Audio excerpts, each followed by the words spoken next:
Hello, my name is Adam Bell, and I'm here to do an overview of my upcoming game, Into a Warm Sun, which is part 2 of the End Times trilogy, funding currently over at BankerKit. As of the time of recording, it has not yet hit its funding goal, so you should go check it out. You'll get 3 cool games. I'm going to talk about this one in particular because I put out a poll, and a few people said they wanted to learn more about Into a Warm Sun first. The other 2 will come soon. So let's get into it.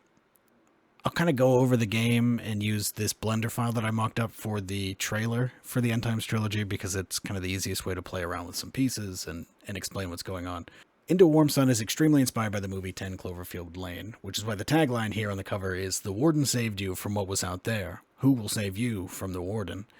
The Warden being this prepper who set up this whole bunker, seeing the apocalypse coming, set up a bunker, filled it with supplies, and now you, the player characters, are in this bunker. The world has ended, according to the Warden at least, and you're basically stuck in here, and it's not going to go well. It's kind of a horror game. It's a tension game where the GM of the game is going to play both the GM and so be in charge of the scenes and running the game and all of this stuff, but they're also playing the player character, the Warden, who controls the bunker and everything that happens inside. So the GM is kind of given more power than normal. I know there's a lot of discussion in the tabletop RPG space about like the power dynamics at a table, and this is my game to really lean into that. So I've given the Warden, I've given the GM full control over the narrative as kind of a meta role, and then also full control of the narrative in the narrative because they're in charge of the bunker and they say when you get to eat, when you get to do this, when you get to do that, what you're doing at any given time. And it's supposed to be a little bit of a nightmare. That movie is a little bit of a nightmare, and I'm kind of evoking as much as I can of that and letting people play it out in different ways. The game kind of revolves around these 3 sliders. There's control to freedom, there's trust to doubt, and there's truth to lie. And these will be moving up and down throughout the game and kind of give an indication as to the actual situation that's going on. And this should help with the role playing and with everybody understanding how they should act and what the heck is going on. So control to freedom is kind of the most concrete one. It's how much control does the Warden have versus how much freedom do the tenants have. So in this current situation, like the Warden pretty much has control over everything, but the tenants have earned a little bit of freedom. So like maybe they get to decide when they eat. Maybe they get to decide what sort of activities to do. But the Warden basically has final say. As this moves on, so if we slide that all the way there, let's not go all the way because we'll talk about that later. This is kind of, the tenants are sort of taking over. They don't listen as much to what the Warden has to say. They do their own thing. And this probably comes with its own set of tensions because the Warden is going to want to slide this back up to control. The second slider, trust to doubt, is kind of more of an emotional situation. How much trust is in the bunker? How much do the tenants trust the Warden and trust what they're saying and go along with what they're doing? Because like you could be full, not height. You could be down here and have almost full freedom, but if trust is all the way at the top, they might use their freedom to just still do what the Warden says because they trust the Warden. But if this is also all the way down, then they also doubt the Warden. So here's where a lot of the division is going to come in. And the last one is kind of the most meta-narrative slider of the 3, truth to lie. How true is the story that the Warden is telling about the outside? So if it's all the way at the top, and the Warden is saying, hey, outside is a total disaster. There's monsters running around. There's nuclear fallout, whatever it may be. Whereas if it's all the way down, it's a total lie. What they're saying is not true. And if you were to leave this bunker, you would be better off than being stuck in here. And so that's kind of the core of the game. That is what the main push and pull is. And we'll get to in a second, like how you interact with this. But yeah, and then the idea is the game ends when one of the ways the game ends is when one of these bottoms out.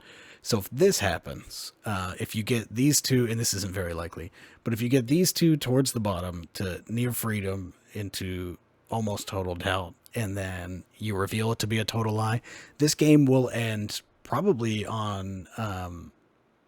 It'll be interesting to see how players would handle this one, because it ends with the full reveal that what's happening is a lie, and with the bunker itself in total disarray because there's absolute doubt at what's going on. So it's a lie, and the tenants pretty much know it's a lie. You know, maybe there's a glimmer of truth that they think is still in there, but there's not. And then also they're very close to earning their freedom. So yeah, and then another tragic way it could end. So let's keep truth all the way at the top. So what the warden is saying is true. Here, the tenants earn their freedom, but the outside world is a disaster. You don't want to be out there. And so the combination of these three, and it is technically possible to get two to the bottom, or maybe even all three to the bottom, depending on how like the final dice roll goes. But let's talk about that now. All right, so let me flip through the book a little bit. And this is basically not final, as you see from the fact that I accidentally put the cover on the front page as well, which is not what it will look like. Yeah, so the book will basically, or the zine, it's not a book, it's like a 32-ish page zine. You have an introduction, which will kind of lay the groundwork for what's going on. You'll have how to create characters, which is this stuff, which I'll talk about again in a little bit. And keep moving on. The sliders, what I just explained. Life in the bunker. So actually, let's before we get to the dice, which are very important, let's talk about life in the bunker. And this is kind of the weirdest part of the game, I would say, because what is it that you're going to be doing? Basically, you're going to be doing slice of life stuff in here that will hopefully, if you're playing correctly, get increasingly bad, increasingly tense, and full of problems and full of disagreements, because disagreements is when we roll the dice. And to do that, the back of this book, which I don't currently have any in this mock-up of it, but the back of the zine is going to be basically activity guides. It's going to be, here's what you could do if you're stuck in a bunker at the end of the world. And I want the warden to kind of do this, like bust out some icebreakers, some corporate style icebreakers. In the movie 10 Cloverfield Lane, they play Monopoly, and I think that would be an incredible centerpiece for your game of this. So pull out a board game, hopefully a bad one, and play it, and then use that to drive division. And if division doesn't come naturally, hey warden, you should just like cheat, or you should do something else. You basically want, as the warden, as the GM, it's your job to make the tenants disagree with you in some way so that you can get to the dice. And let's talk about that now. So yeah, anytime as a tenant you disagree in or out of character, you disagree in character, you say, no, that's not how it goes. I'm pushing back against your kind of authority here. You're going to make the warden roll dice. The warden gets to roll the dice primarily, and there's a chance that the tenants get to add on. And the dice mechanic here is based on the gambling game CeeLo. So basically, the warden's going to roll 3d6. And then the result of the 3d6 is going to determine what happens. So there are different, and these are all the kind of hands from CeeLo. So it might seem a little complicated, but once you get it resolves pretty quickly. So the first option, the most obvious one, is trips. If the warden rolls 3 of a kind, that's a total victory.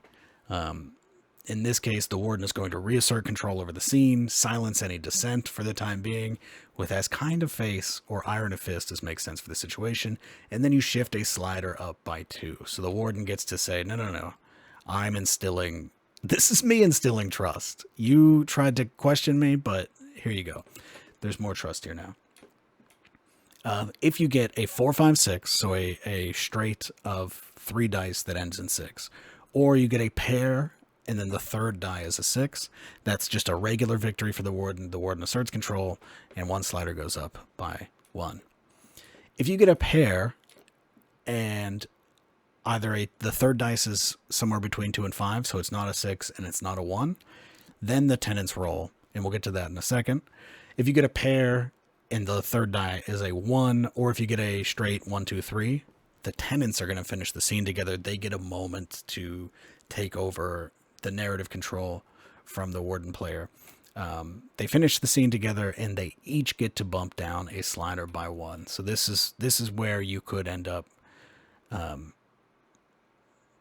triggering multiple victories, right? Because you're bumping multiple sliders down. And then finally, if you get none of that, so you don't get trips, you don't get a 4, 5, 6, or a 1, 2, 3, and you don't get a pair, then you'll reroll. You get 3 total rerolls, and if you still get nothing on 3 rerolls, the disagreement just sort of dissipates. And this is a thing that happens in very tense situations. Not every time that you're with basically an abuser, you don't always have a resolution to every conflict. Sometimes they just sort of fizzle out and it's just hanging in the air. So basically, if that happens, if the warden fails to roll a set that triggers a different thing, then one slider goes up by 1 and another slider goes down by 1 as just the situation shifts. All right, so the tenant roll off. Like I said, if you get a pair and the third die is either 2, 3, 4, or 5, let us take a look at that now. So yeah, the tenants may choose. So there's going to be between 1 and 4 tenants probably. I would say this is a 2 to 5 player game. All of the tenants may choose to roll, and this is directly participating in the disagreement. So you might want to say, hey, I don't want to be a part of this. Like, I don't want to confront the warden on this, and you don't have to roll, but somebody rolls. Whoever triggered the warden to roll and demanded that the warden rolls has to do it, and everybody else can hop in. So it's the same hands. Trips, the tenant gets total victory, and this is shared with anybody that also rolled trips, and you get to shift a slider down by 2. If you got the 4, 5, 6 or the pair with the 6, it's a victory. You get narrative control over the scene, but you defer to any tenant that rolled trips. You shift a slider down by 1. If it's a pair with a 2 through 5, you compare the non-paired die with the warden. If it's higher, you get control, deferring to higher players. If it's lower, the warden shifts the slider up by 1. And then if it's a pair with a 1 or a 1, 2, 3, you don't get narrative control. The warden will bump a slider up by 1. And then tenants also get three dice rolls. And the idea is, as long as one player succeeds, they'll take over. Like if all 4 players roll and 3 of them get a loss, or 2, we'll say 2 of them get a loss, 1 of them rerolls 3 times, but 1 gets a total victory. Basically, the warden is going to bump a slider up. For the players that lost, the warden is going to bump a slider up for the player that failed to roll. But then a tenant is going to bump a slider down, and they get narrative control over the scene, and they get to figure out what happens. So what you might see happen is the players are going to try to sit out of a dice roll and say, I don't want a part of it. But then the players that roll lose, and then they step into the scene and say, okay, no, I'm stepping in. I want something to happen. And they could lose as well, which would be a problem. Yeah, so that's kind of how it's going to go. I think, the exercises and the, play Monopoly or, play poker and the warden, you should cheat so that they notice and try to get mad at you. And all of that stuff, I think, is going to get you to the first couple problems, and then it's going to kind of spiral out. And the game should go from there, because once the dice get involved and the sliders start moving up and down, you will be somewhere. It's gonna roll downhill, and it's gonna end somehow. But we should talk about two more things. One that's not in the book yet, because I didn't put it into layout in time to make the mock-up. But in order to further reinforce this nightmare that everybody's living in together, the warden has one more mechanic that they privately work on, and that is sorting the players in 3 categories. 1, which one player is in the doghouse, 2, which one player is in the warden's good graces, and then 3 is everybody else. They're kind of neutral-ish. So the player that's in the doghouse, and this gets updated after every roll, whoever's in the doghouse is basically, the warden is going to bully them. And again, this is not a bright, sunshiny game, so it's one very much about this abusive person that is in control and in power above everybody else. And often in situations like that, they single out somebody and are particularly cruel to that person, so that basically everybody else feels, well, at least I'm not getting that. There's this division, and it's nasty. It's nasty work. I don't know how else to say it, but this mechanic, and then you have one person that you treat nicely, who then, when everybody else comes to that person and tries to say, hey, this guy, we should do something about the fact that this guy's no good, there's always going to be one person that's like, no, you just don't understand, like this, that. Oh, it's nasty. It's hard to talk about, which I guess is why I make games about it. Yeah, so this is just a little way for the warden to keep in mind, like, you are a fucker. You should not be nice to everybody. In fact, you should be terrible to at least one person at any given time, and these can cycle in and out based on how the story goes. And so the last thing to talk about is this, which is the character stuff. This is highly, highly, highly inspired by my remembrance of playing 10 Candles. I forget exactly what 10 Candles does, but in 10 Candles, which is a great horror game, which is how I ended up being inspired by it. But in 10 Candles, you have these note cards that sort of represent who you are. I should actually check how much did I steal? Wait.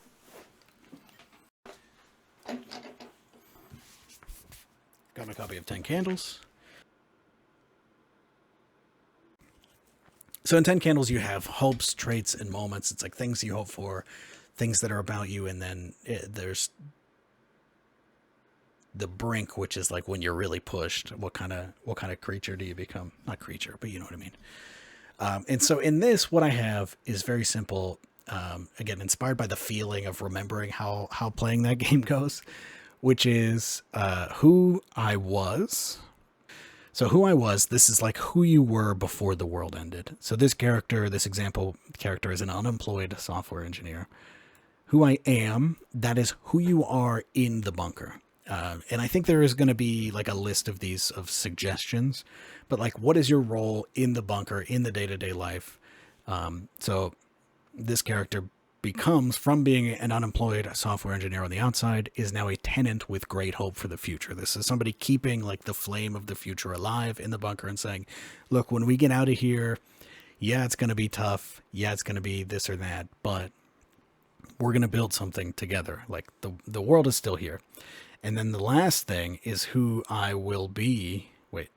So who I will be, this is like that hope. So even if you're not the player with great hope for the future, you still have a vision of who you will be after this is over.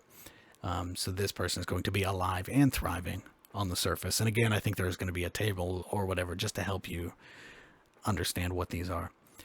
So at any point, you can throw away the top card of that stack to force anyone to re-roll one of their 3 dice that were rolled. So you can throw away who I was when the warden rolls, let's say, a 4, 5, 6, which is like a total victory, or a regular victory.